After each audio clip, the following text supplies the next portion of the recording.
Semiconductors make up more than half of the Philippines' total exports, with the United States as our biggest single market. But a planned 300% U.S. tariff on imported chips under the Trump administration threatens to upend this critical industry.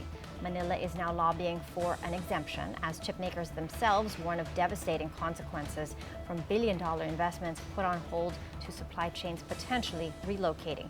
Joining us to discuss what this means for our exporters and the economy is Dan Lachica, the president of the Semiconductor and Electronics Industries in the Philippines, or SEIPI. Hi, sir. Thank you for being here with us. Thank you, Mikey, and good morning to your viewers. Okay. Right now, semiconductors are benefiting from the tariff exemption. So far, so good, but the talk ahead is scary. Initially, it was for a tariff of 100%, and then over the past couple of days, it's ricocheted to 300%. Correct. What's the mood on the street based from your members, and what are they thinking right now? Well, this could be very, very hurtful. Right now, we're enjoying the 0% exemption because of the Section 232 investigation, which is related to the U.S. Trade Expansion Act of 1962. But like you said, there's news about 100% and even worse, 300%. So we were talking to DTI, our government partners, and basically brainstorming on what we could possibly do.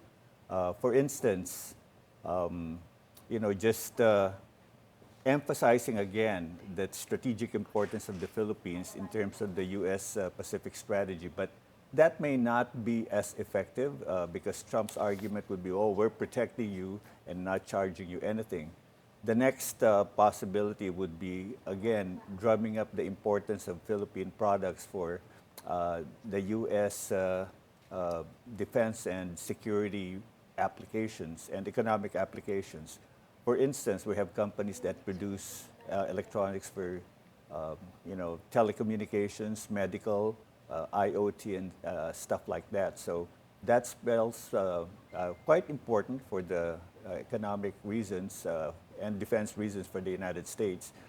The other possibility would be, and maybe this is unlikely, you must have heard that countries like TSMC from Taiwan has invested heavily in the United States, and that will merit possibly some exemptions. We could invest in the United States as Philippine companies and the Philippine government, in particular, but that may not be as feasible. Another thought would be emphasizing the fact that the products go to American companies, the end products, such as related to, for example, Apple and Nvidia, which have investments in the United States, and hopefully drumming up the fact that these are end customers operating in the U.S. with investments. Maybe that argument will work, but we'll just have to see. Yeah, we will have to wait and see. So far, no date, no specifics. But sir, do you have any updates on tariff negotiations between the U.S. and the Philippines? Well, like I said, we've met with government and kind of brainstormed on ideas of what could be presented, but there's no timetable. There is an NDA that basically ties our hands as far as what concessions and what discussions have been made. But we've submitted position letters to DTI to kind of lay out what kind of additional arguments, as I was saying earlier, that they can bring to the table. Our officials are batting for exemptions. Yes. But Trump says that only those who manufacture in the United States will be exempt. What are your thoughts on this? Well, that's one piece of the puzzle. That's one argument. But remember also the fact that there are some provisions globally, like the World Trade Organization ITA exemption on semiconductors. And also the fact that, I don't think Trump has really considered the importance or the complexity of the global supply chain. For example, polysilicon comes from China, photoresist comes from Japan. And when you start kind of making all these perturbations in the supply chain, there's going to be cost implications, lead time implications, cross-border implications that may hurt the overall U.S. economy as well. And my sense is they may not have thought this through completely. So that's the other concern that we would like to bring up. Yeah, from 100% to 300%, it's going to kill global trade in this industry. What are your thoughts on this? Well, 100% as it is will double the cost of the integrated circuits. 300%, that's going to quadruple the cost. But I think, do we worry about it? Do we lose sleep over it? Yes, we're concerned about it. But the fact of the matter is, like Senator Wynn was mentioning, we can't freeze and hold strategic decisions on investment and everything. So I think we just have to continue explaining the advantages of investing in the Philippines, create more, the improved infrastructure, the ease of doing business. In fact, this October, we're going to have the Philippine Semiconductor Electronics Convention exhibition, October 28 to 30. And that would be a good forum or medium to show the capability of the Philippines as far as solid semiconductor supply. U.S. chip makers themselves are lobbying against this tariff. Yes. Does that, what weight does that carry in how it might sway U.S. President Donald Trump? It has to carry some weight. I don't know if it'll be enough to convince him to just drop everything from 300 to 100% or down to 19 or 0%. But these companies are based in the United States and they're continuing to invest. Like, for example, Amcor Anam is increasing its ATP capacity in the United States. Also, and that also could be a threat to the Philippines, like Skyworks, Amcor, TSMC creating ATP facilities in the United States. That's a threat for the Philippines. Although today they're focusing on advanced ATP, but then again, depends on how these things pan out. They could consider, even the commercial or trailing edge, if you will, ATP might be affected. As costs rise, how will the hit be absorbed across the value chain? You see, of course, manufacturers are going to pick up a lot of it. What else? What are the scenarios you're looking at, sir, to help absorb the increase in cost, the dramatic increase in costs? Well, there's a natural progression in the semiconductor electronics industry to improve productivity, do automation to reduce cost. And to a large extent, the manufacturers will absorb this cost. However, if the costs keep on escalating, eventually they will pass it on to the customers. And again, that will certainly cause major concerns in the sense that, countries or companies might look for opportunities to look for a lower tariff country to reduce their cost of operations. And like I said earlier, if you look at the complications in terms of cost and lead time on the country of origin, the transshipment of goods, then that also will have to be factored into where companies will manufacture their products. Yeah, that's another thing you mentioned, where companies will manufacture their products. Recently, a big U.S. delegation of business leaders was in the country recently. Are you familiar with that? And did it any fruits from that meeting that you can mention if you're privy to that? No, I was not. But then again, attracting missions, and it's a two-way street, right? We can send business delegations. I mean, the president was in India recently.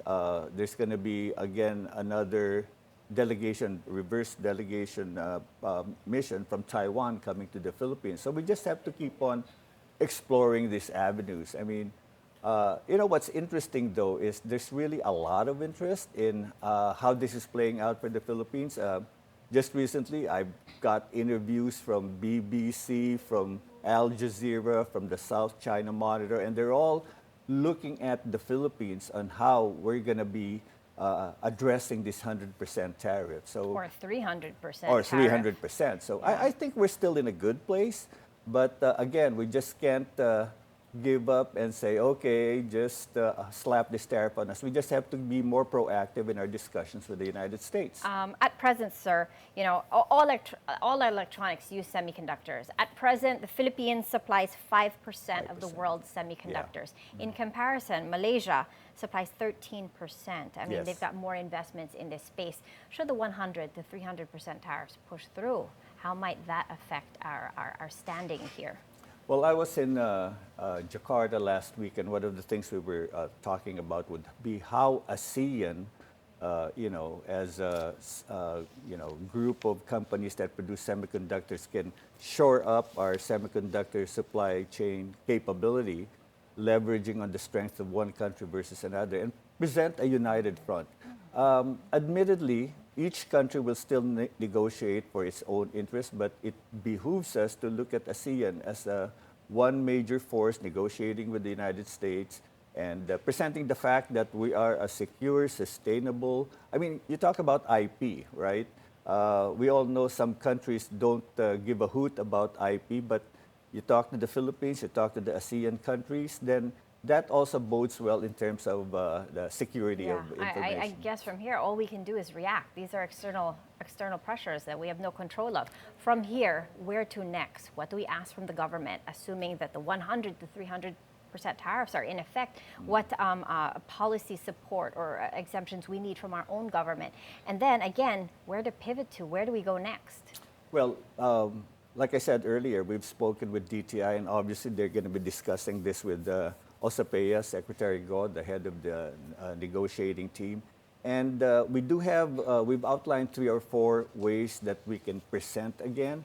But at the end of the day, we just have to focus on our strengths, continue our improvements in infrastructure, the ease of doing business, and convince the negotiators that the Philippines is still a good place to invest. And whatever happens out there, we will respond to it in the best economic way, improving our technology, moving up to IC design, and maybe even hopefully coming up with a wafer fab, front-end wafer fab, demonstrating a proof of concept. So that's all you can do right now, because otherwise, you'll just spend sleepless nights over what Trump is going to say next again. Yeah, that's right, sir. Lastly, what's your message to multinational companies, to investors in this industry that want to invest in the Philippines? Why should they continue to bet on the Philippines despite all the uncertainties? Well, the multinational investors have been here for decades, right? And they've seen how beneficial it is in terms of the workforce productivity, the talent, and we're continuing to improve our infrastructure. So my recommendation to them is, the Philippines is open for business. This administration perhaps, is doing a better job. And I know it's doing a better job in terms of promoting investments, right? And you just have to trust that we will do the right things in terms of protecting the investments and making sure that the products that come out of the Philippines are very competitive in cost and delivery and quality. So, yeah, and it's really all about cost. And to that end, the Philippines can offer a very strong value proposition. That's right. So thank you so much for your time, sir. Thank you for having me, Mike. Dan Lachica of SEIPI, very good to have you. Okay.